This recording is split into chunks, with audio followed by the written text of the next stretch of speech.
నానా మహేష్ గారు వాళ్ళ పిల్లలు ఇల్లు ఎక్కడ ఉంది? ఇదేనా? ఆ పిల్లలు ఎక్కడ వెళ్ళిపోయారు? మీరేమవుతారు? మీకు మనవాళ్ళు అవుతారా? ఎంతమంది పిల్లలు? ఎలా చనిపోయారు నాన్న? మరి ఆ కామెడీలో అన్నారు కోత కట్టలు మోసుకొని వచ్చాడు, భోజనం చేసి ఆ నైట్ భోజనం చేసిన తర్వాత జ్వరం అన్నాడు. జ్వరం అయ్యి ఒక్క రాత్రికి అలా అయిపోతే వైజాగ్ తీసుకెళ్ళిపోయారు వెంటనే. అక్కడ అన్నది మరి కోడలు ఉందా నాన్న? ఆ మెట్లు అయిపోయింది, ఏం చేస్తుంది మతిస్థిమితం లేకుండా అయిపోయిందా? మీరే చూస్తున్నారా? ఈ అబ్బాయి ఎవరు? అదే లాస్ట్ అబ్బాయి. ఏం పేరు? చెప్పు బాబు, నీ పేరేం పేరు? మైత్ రాజా. మాట్లాడు. ఎంత చదువుతున్నావు? ఫస్ట్ స్టాండర్డ్ చదువుతున్నావా? దామా ఇక్కడ కూర్చో. ఇందమ్మా, నీ పేరేం పేరు? ఇందా, నీ పేరేం పేరు? చెప్పు తల్లి. అయ్యయ్యో, ఏమైంది? ఇందా నాన్నగారు మీ చూడండి.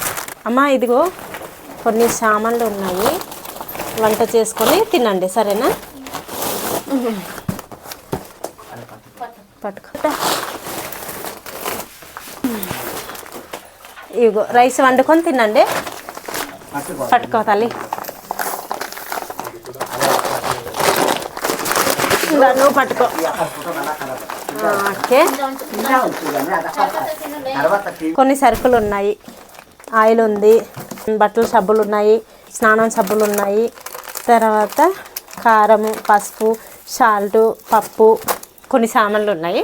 ఈ చేప అయితే పేర్చుకోండి. పట్టుకోండి, పార్చుకోండి. మళ్ళీ ఎప్పుడైనా వస్తాము. ఇక్కడ ఉన్న వాళ్ళు ఎవరు పెద్దవాళ్ళు? ఇదిగో మీరందరూ కలిసి ఏమైనా కొనుక్కోండి, ఓకేనా? ఉండండి. బాయ్. ఉండండి. Bye bye. మళ్ళీ ఎప్పుడైనా వస్తామే. ఉంటాము. ముగ్గురు ఆడపిల్లలు, ఒక బాబు కదా. బాయ్ అమ్మా, జాగ్రత్త, బాగా చదువుకోండి. బంగారం లాంటి పిల్లలు, బాగా చూసుకోండి. నువ్వు పెద్దదానివి కదా, బాగా చదువుకొని తమ్ముడు వాళ్ళకి చెల్లి వాళ్ళకి బాగా చూసుకోవాలి, ఓకేనా? మళ్ళీ వస్తామే ఎప్పుడైనా. Bye bye. నలుగురు పిల్లలకి వాళ్ళ నాన్నగారు అయితే చనిపోవడం జరిగింది. వాళ్ళ నాన్నగారు చనిపోవడంతో వాళ్ళ అమ్మగారు అయితే మతి స్థిమితం లేకుండా ఉంది అనమాట. చాలా ఇబ్బందితో ఉన్నారు పిల్లలైతే. చాలా బాధాకరం నిజానికి. హాయ్ హలో ఫ్రెండ్స్, అందరు ఎలా ఉన్నారు? బాగున్నారా? ఈరోజు అయితే గుంటూరు నుంచి మహేష్ గారు అయితే ఇవన్నీ అయితే పంపించారు. మీరు పంపించిన సహాయం అయితే ఈ కుటుంబానికి అందించడం జరిగింది. చాలా చాలా thank you so much Mahesh గారు.